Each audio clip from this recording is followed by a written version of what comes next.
everybody out there on the internets, welcome again to another edition of Give It a Shot Mystery Box Edition. If you don't know the game, it's pretty simple. I have 5 DVDs here.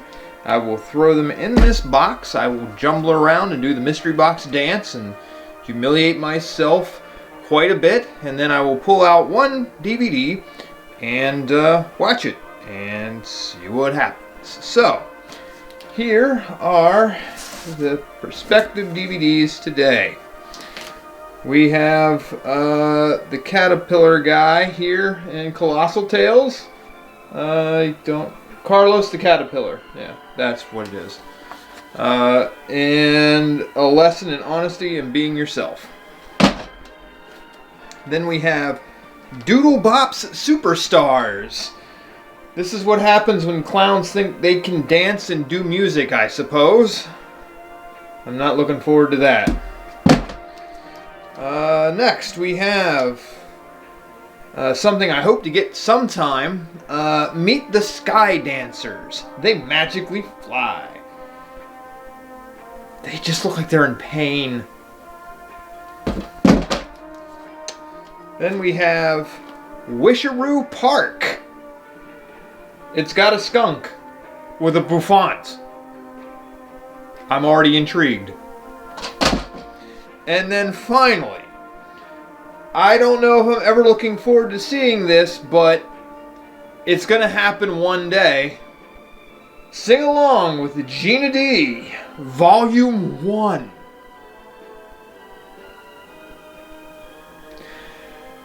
Whoo, that picture of her face. You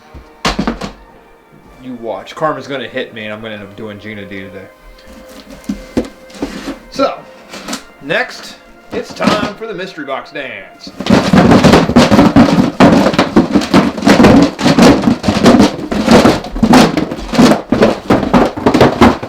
Ah, you can't see me! Back down. Ooh, 3D effect. I apologize for all that overacting. That was terrible on my part. So, what do I get today? Oh, Carlos the Caterpillar's Colossal Tales. This one's been in the box for a while, and now I get to see it. Worcester, Pennsylvania? Oh no. This can't be very good.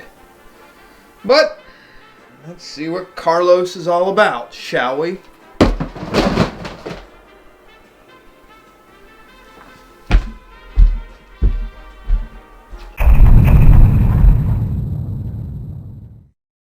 Well, that was an experience.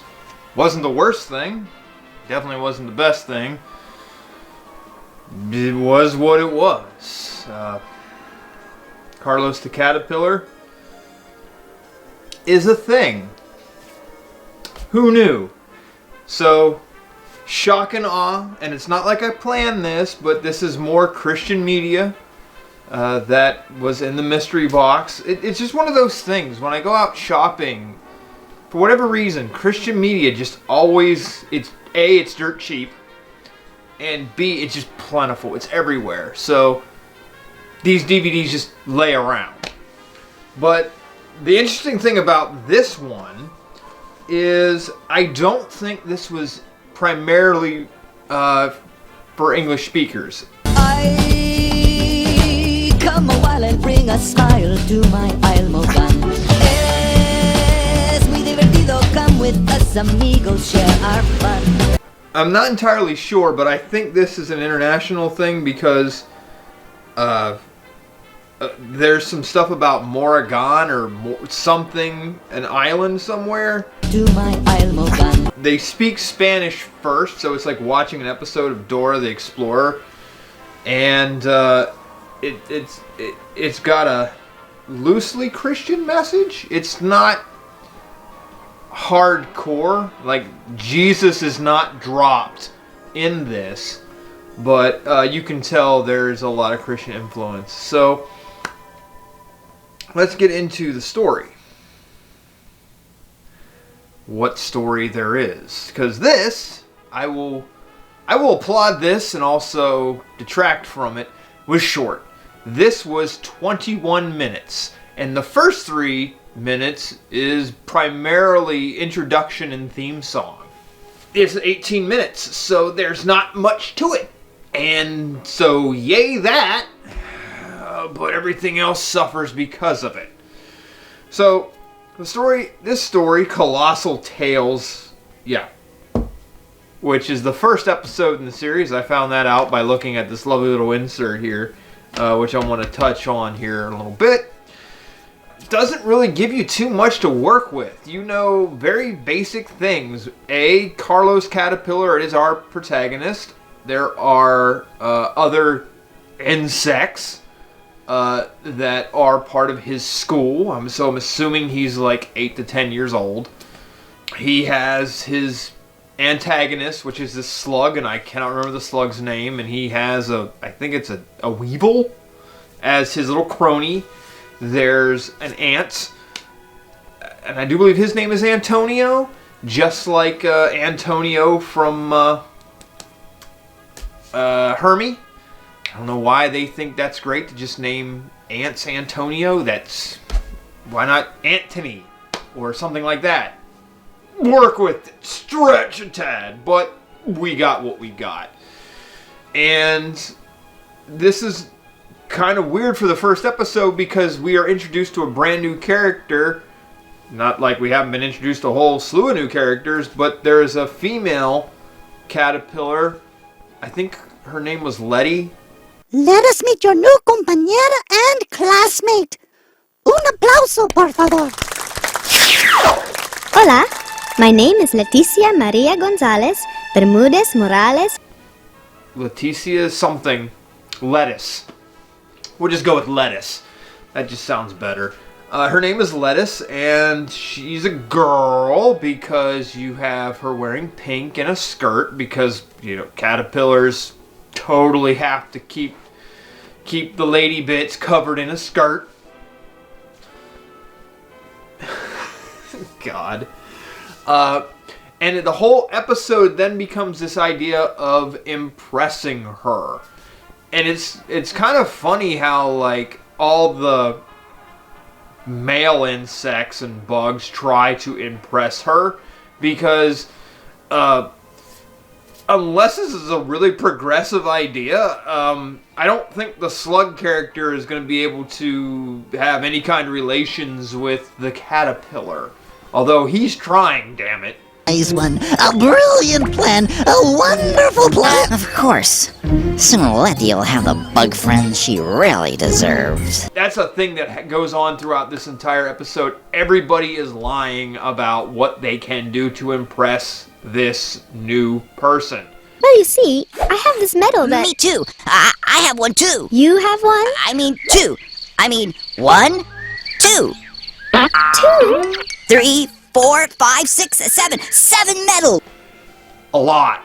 And it really doesn't take much because, like, right off the bat, she pulls out a medal and he's like, Carlos the caterpillar was like, I got 8 medals. I got a bunch for diving. Yeah, I can dive. And that leads to our big problem, which I'll get to in a minute, because like I said, everyone's trying to impress her. Like, they're all working out, like trying to get buff, and it makes no sense. And then there's another part where the slug sings. I don't know why this was needed. It just felt like unnecessary fluff. And so he attempts to woo her with music because that's really what she wants to see. And as you can probably tell, like, her reaction to this whole thing is like, like, it was pretty rushed. But basically, the whole thing is they're trying to impress her. And the next day, she comes to school, and the next day they have a field trip to a water park, because of course you do.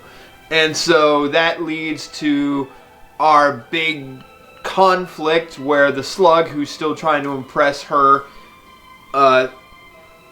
makes up a thing saying that this giant diving board is Open. I said, we are pleased to announce the opening of the Great Colossus. Uh-oh.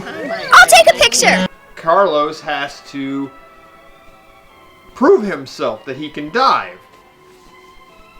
And so he goes up there, and all of a sudden he's nervous, as you would be. I mean, it looks like he's about to dive to his death. And his uncle Pedro shows up. Pedro is a caterpillar turned butterfly. And he, like, at first I thought he was dead. Like, he just shows up. And he has magical powers, so I'm just going to assume he's dead. Because he can shrink, he can grow, he has light coming out of his ass. He's an angel, I'm going to assume. Like, bugs might have heaven for all I know, and since he's a caterpillar that grew wings, butterfly, he's now heavenly. And he talks this moral lesson of, hey, you kind of fucked up by telling a lie, and now you're kind of stuck with this, aren't you? So what are you going to do? And he's like, I don't know what I'm going to do.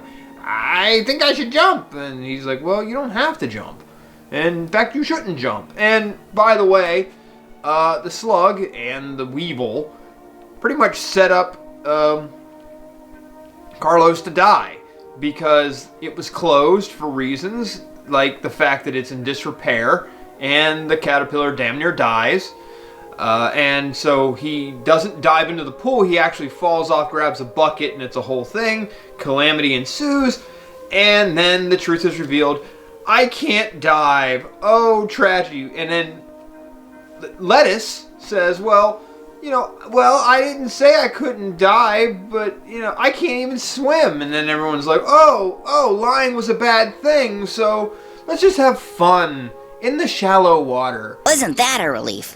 So what if you can't swim? I can't dive. Neither can I. And well, I can do jumping jacks. And then it's over.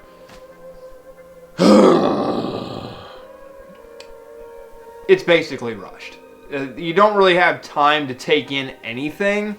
Like, this is something that people would throw on in Sunday school if they, didn't have anything to go with. This was not anything worthwhile. So, it was what it was, and it's one of those stories that's like, oh, I lied to try to impress you. And it turns out you were lying too, because you can't swim. And it... so bland, but still so terribly done. And this shot isn't really for the story. It's for the next part, the animation. Because I'm gonna need this first before I start talking about this.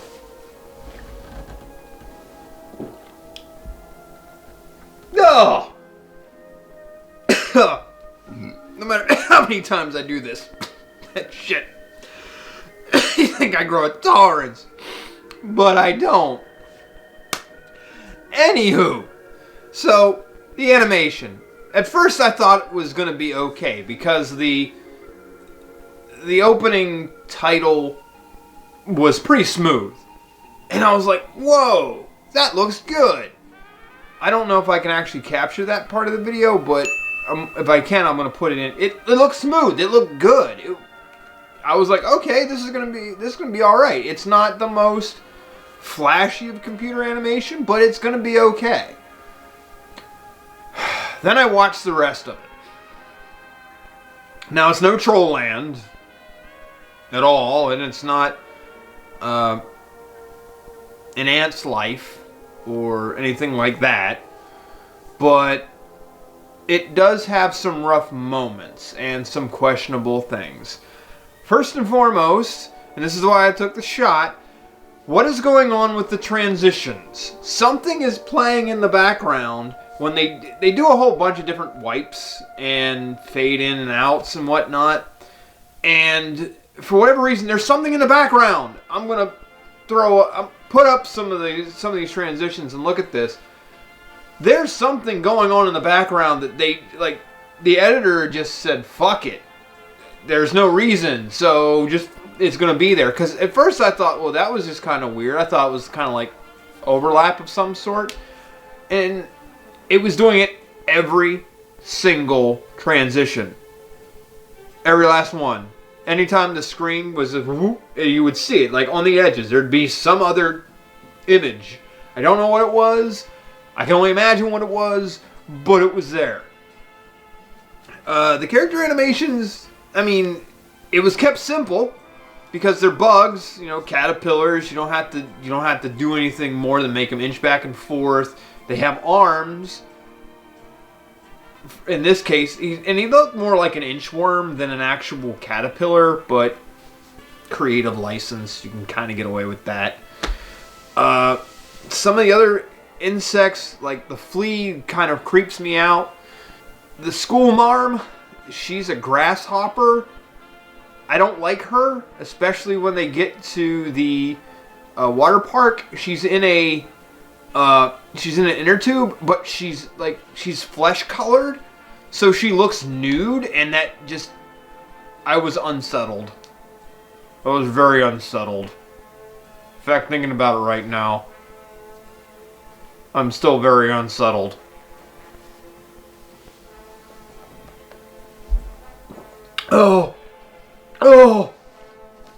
Oh, that's not going to take me away from that vision.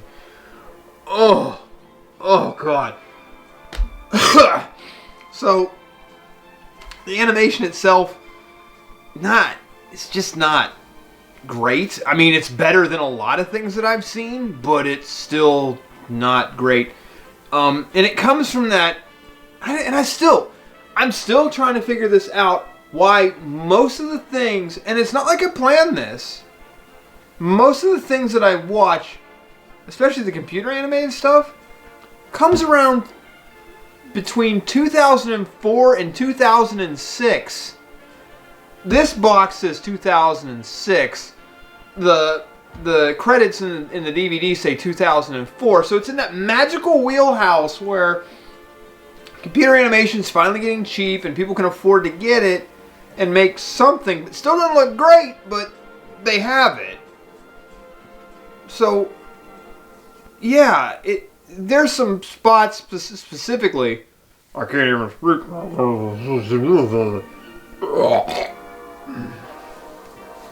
I'm not editing that out. Whatever that just was spontaneous and weird. For all I know, there's a demon inside me trying to tear its way out, and I'm okay with that, because that would mean I no longer have to look at Carlos. Or the other computer animated insects like Hermie. I'd be okay with that. But I'm still here. So, yeah, animation, it's not bad. When they try to get dynamic, like there was and they used this more than once, something splatted on the Weevil's face, and so you have like a glob just kind of coming down. That didn't look good either. And then there was another spot where the grasshopper school marm is yelling at Carlos to come off the diving board, and I get this weird raster look, like all of a sudden it's jagged pixels everywhere, and like I don't know if that just didn't render right or what, but yeah, it looks a little out of place. The story, like I said, it's really rushed. I mean, good God, it's the main part of the DVD was 21 minutes. And like I said, the first 3 is like the theme song and like they dance and do all this stuff. It's not, there's no real substance to it, but what would you expect in 20 minutes? I mean, I think Mary-Kate and Ashley Olsen specials that I've reviewed had more substance than this, other than like, it's a girl, let's impress her. So there was that. Yeah, just not really much to talk about because there really wasn't much to it, other than it was just kind of bland. The characters don't have much development. I mean, not like you can really get that much out of one episode, other than the slug's an asshole. And that is something I should talk about. The slug's song, was weird. Like, he's okay with dying because he has this song where he's singing to Lettuce, and he talks about how salt falls from the sky. With a sigh, it's like salt from the sky. I'm bubbling with amor for you. And like, I don't know what exactly. Oh, I hate this shit. I don't know what exactly salt does to a slug. I know it jacks them up. It may kill them. I can't remember. But he's singing about salt falling from the sky on top of him, and it's like, wow, you're okay with death just to be with this girl. Because again, that's like a big thing within the story is you should be with the proper bug, me. You deserve better, Letty. What are you talking about? I'm like, but you're a slug and she's a caterpillar / inchworm. She's not gonna be into that. I mean, if she wants that much mucus on her, then good for her. She could be on Brazzers or whatever, YouPorn. But I don't think she's into it, bro. Just weird and awkward. But I do want to talk about this thing, because this thing was okay, but the favorite DVDs for children and youth, they have some things I might have to get into here. They have the Bedbug Bible Gang. I might have to look this up because, whoo boy, that looks like a ripe slice of interesting.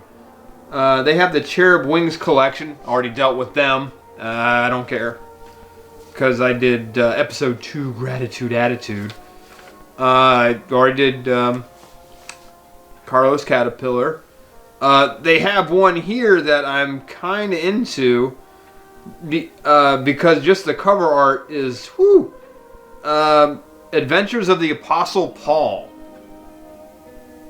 That looks 3-minute segments plus a 7-minute segment on the making of the film. It's 27 minutes and then you do a 7-minute documentary? I'm kind of riveted. I might have to find some of this stuff. Storyteller Cafe is another one of those fish deals that kind of, okay. Here's another thing with bugs, Bug Time Adventures. I don't know about all of that. Was there anything else that kind of stuck out to me? I think that's really... Oh, yes. This is the one. This is the whole reason why I wanted... hopefully I can find a DVD cover for this so you can see, because I really don't want to take pictures of this thing. There's one here. I swear if I can find it, I'm going to do it. It's called How Can I Celebrate Halloween? And it's all about Digger's friends tell him that celebrating Halloween is wrong. But his sister calms his fears by telling him the story of All Saints' Day. I'm riveted already. And it's not like that's the only one. They have How Can I Celebrate Passover? Because that's probably going to be culturally sensitive. And How Can I Celebrate Advent? Alright.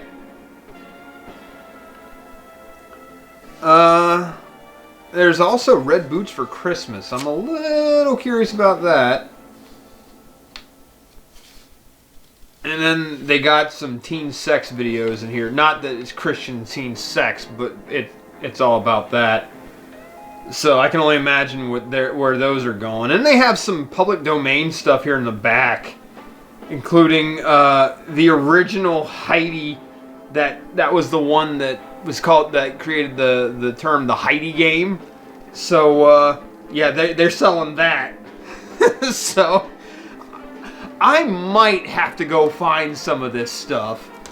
And this little insert is 10 times more interesting than the shit in this DVD. So other than weird transitions in the animation and the fact that it looked like the school marm grasshopper was naked, this wasn't that. It wasn't like great, and it wasn't boring. It was boring. It wasn't boring. What are you thinking, man? It just wasn't much. It was just bland, and that's like the worst fate you can have. I've talked about that several times before. So, 2 shots, primarily because nude grasshopper, which is a dumb thing to say, and so I hope someone makes that in a meme. Nude grasshopper. And a couple of sheets of paper was way more interesting than anything else. So that's all we have from this mystery box. Carlo should have remained a mystery, but he didn't. So until next time, party people, toodles.